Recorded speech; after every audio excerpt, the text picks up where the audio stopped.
Assalamualaikum warahmatullahi wabarakatuh. Rio Hotspot Lovers, selamat datang kembali di Rio Hotspot Channel.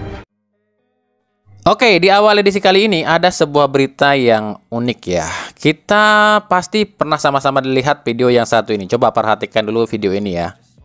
Coach Fahri melihat STI ini bagaimana sih sebenarnya secara teknis kepelatihan? Apa sih kehebatan dia sebagai sesama pelatih?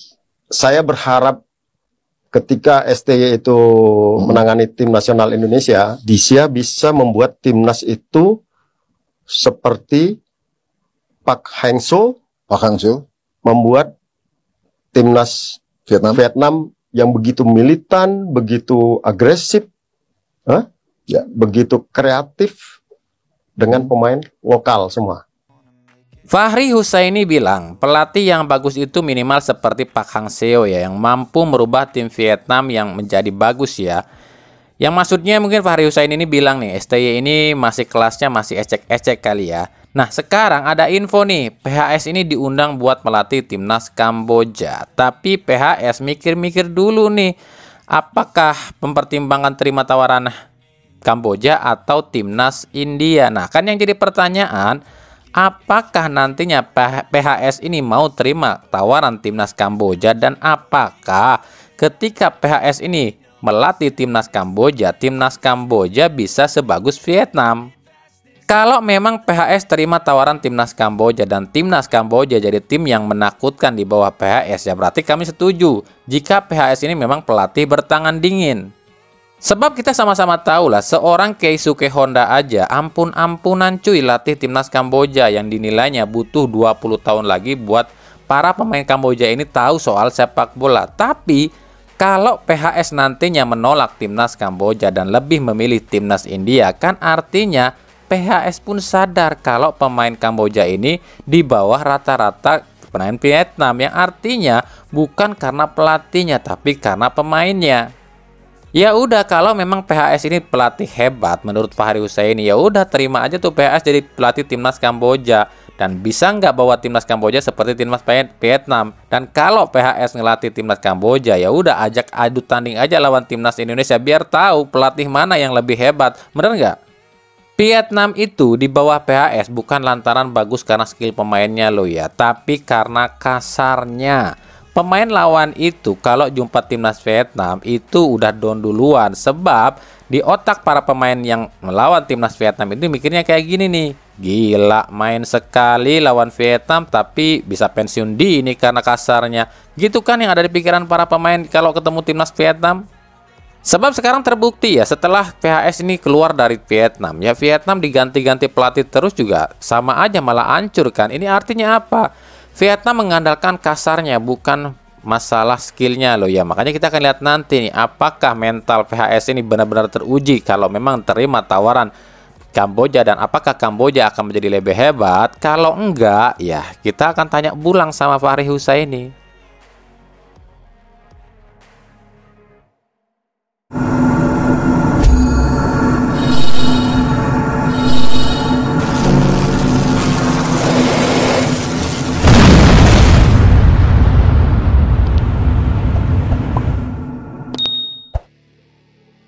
Ketum PSSI Erick Thohir nampaknya sudah mulai jengah dengan tingkah laku KNVB yang masih terus ngotot mempermasalahkan soal Martin Paes. Bahkan ada info dari orang Belanda ya, jika KNVB ini memang berniat menarik kembali Martin Paes ke timnas Belanda. Tapi tahukah, nggak semua orang Belanda itu setuju loh dengan apa yang dilakukan oleh KNVB. Bahkan ada orang Belanda yang menganggap KNVB ini busuk dan nggak becus mengurus timnas Belanda ya. Seperti yang dituliskan orang ini nih di salah satu akun X-nya ya, dengan kata-kata "shame on you" alias nggak tahu malu.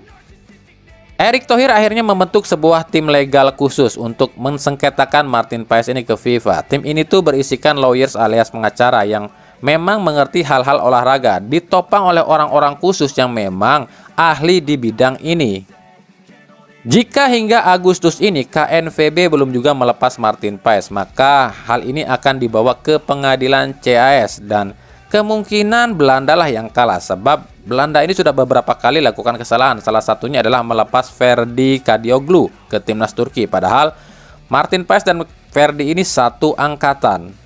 Martin Paes sendiri kabarnya resmi dipinjamkan ke Empoli di Serie A. Ini artinya Empoli ini mengakui kalau kualitas Paes ini memang lebih bagus dibandingkan para pemain Uni Eropa lain. Patut diketahui ya, di Serie A Italia itu cuma 2 loh slot pemain asing non-Eropa ya. Kalau Empoli ini merekrut pemain orang Indonesia, berarti memang Martin Paes ini tuh kualitasnya di atas rata-rata. Jadi wajar ya, Belanda ini sangat ngotot inginkan Martin Paes karena kualitas Martin Paes di mata timnas Belanda atau KNVB ini memang lebih bagus dibandingkan Emil Audero.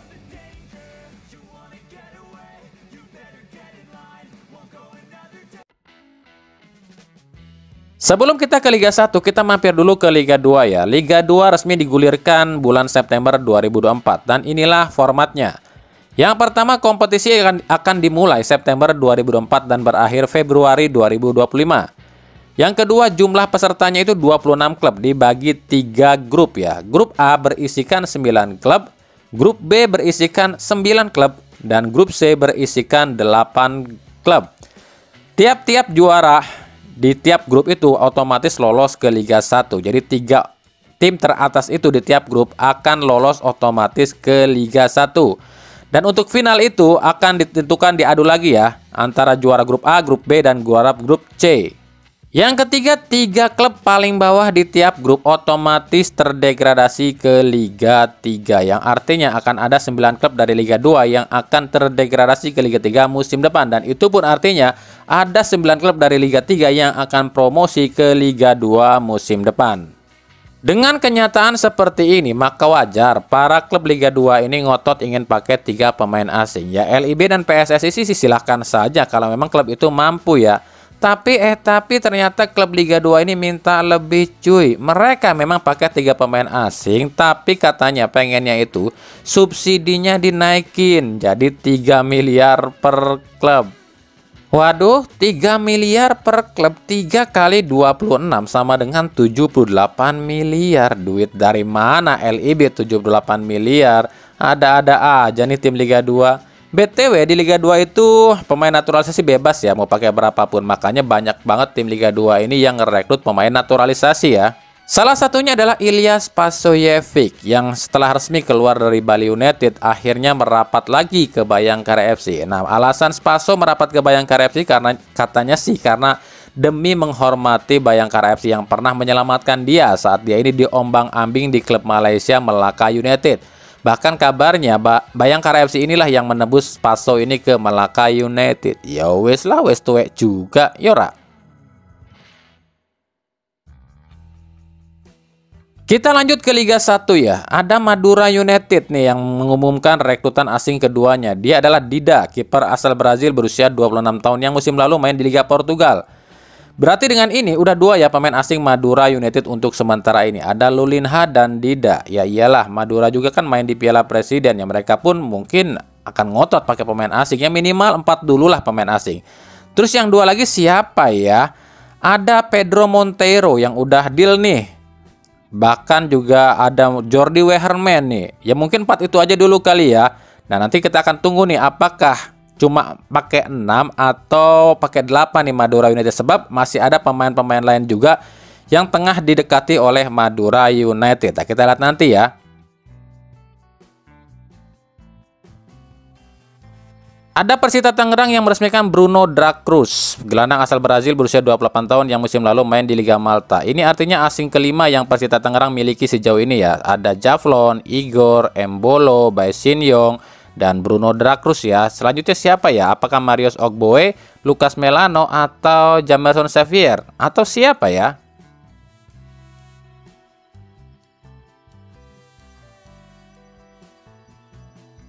Persis Solo dikabarkan akan mendatangkan bek asal Brazil Eduardo Kunde yang musim lalu main di Liga Bulgaria. Kunde ini saat ini tanpa klub ya. Bek berusia 26 tahun ini cukup murah sih harganya, yakni 1,74 miliar aja.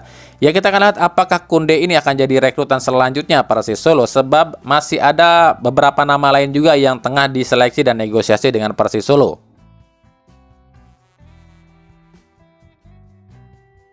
Dari Borneo FC, mantan gelandang PSM Makassar dan Borneo FC asal Belanda William Pluim ternyata nggak jadi pensiun loh ya. Dia ini murni keluar dari Borneo FC. Pluim baru-baru ini menyatakan masih akan bermain sepak bola dan kabarnya sih klub FC EP di Liga Amatir Belanda yang akan jadi pelabuhan barunya. Nah, ada apa ya? William Pluim ini di Borneo FC kok tiba-tiba keluar ya?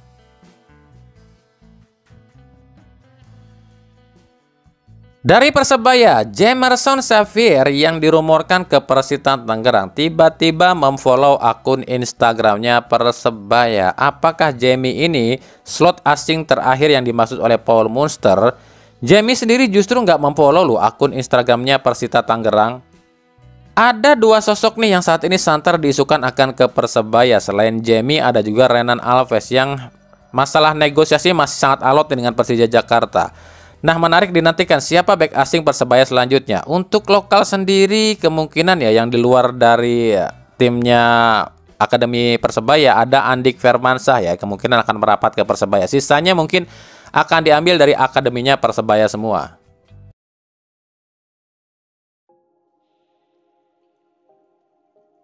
Bicara soal follow memfollow, ya kemarin juga masih banyak aja nih yang nanya nih soal Alessandro Pato yang makin kepo pada Persib sampai nanyain langsung pada Atta Halilintar. Cuma mungkin yang ada di otak kita tuh kenapa nanyanya sama Atta Halilintar, kan Atta bukan orang Persib. Buat kami ini wajar kenapa Pato ini nanyanya ke Atta Halilintar, sebab Atta ini dikenalnya bukan sebagai insan sepak bola loh ya, tapi sebagai YouTuber ternama Indonesia. Jadi nama Atta ini udah terkenal di dunia nih. Tapi di sini kalian harusnya udah paham ya, bukan Persib yang mengincar Pato, tapi Pato sendiri yang pansos pada Persib. Sebab kalau memang Persib mengincar Pato, nggak mungkin dong Pato nanya sama Atta. Pasti orang Persib udah ngejelasin dong sama Pato seperti apa itu Persib. Udah paham ya sekarang, jadi nggak usah bingung-bingung lagi kalau soal ini. Bicara soal striker, khususnya striker lokal ya, selain Dimas Derajat ya, sebenarnya Persib ini tuh punya loh striker lokal. Dia ini ex top scorernya EPA U16, Eriko Sulastiano, yang mencetak 17 gol di EPA. Meskipun namanya Eriko nih khas banget ya orang Jawa, tapi Eriko ini tuh asli orang Bandung loh ya.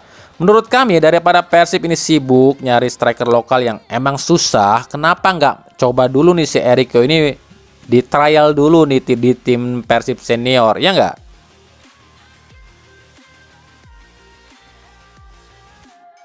Dari Persija Jakarta, alotnya negosiasi antara Persija dengan Renan Alves ini menimbulkan perdebatan di kalangan Jackmania ya. Kalau emang si Renan ini susah didapetin, kenapa nggak nyari pemain lain aja? Ada dua sosok back asing yang lagi hangat diperbincangkan dan kemungkinan bisa diambil oleh Carlos Peña. Dua pemain ini tuh ex anak asuh Peña di Ratchanburi FC. Yang pertama adalah Pak Jun Heong, bek asal Korea Selatan berusia 31 tahun, bertinggi tubuh 191 cm, yang kontraknya habis nih di Ratchanburi FC.